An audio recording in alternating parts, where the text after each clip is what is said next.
ఫైనల్గా ఢిల్లీ అయితే రీచ్ అయిపోయాను. ఢిల్లీ ఎయిర్పోర్ట్లో కన్ఫ్యూజ్ అయినంతగా చికాగో ఎయిర్పోర్ట్లో కూడా నేను కన్ఫ్యూజ్ అవ్వలేదు. ఫ్లైట్ డిలే అవ్వడంతో నా నెక్స్ట్ కనెక్టింగ్ ఫ్లైట్కి అసలు టైమే లేదు.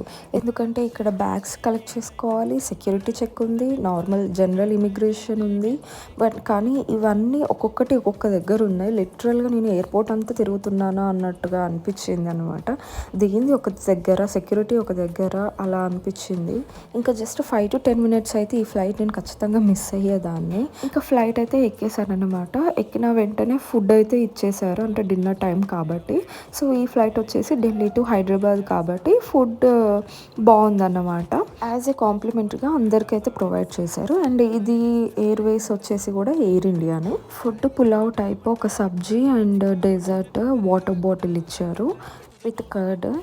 ఎప్పుడెప్పుడా అనుకుంటున్న నా ఫైనల్ డెస్టినేషన్ హైదరాబాద్ అయితే రీచ్ అయిపోయాను. సబ్స్క్రైబ్.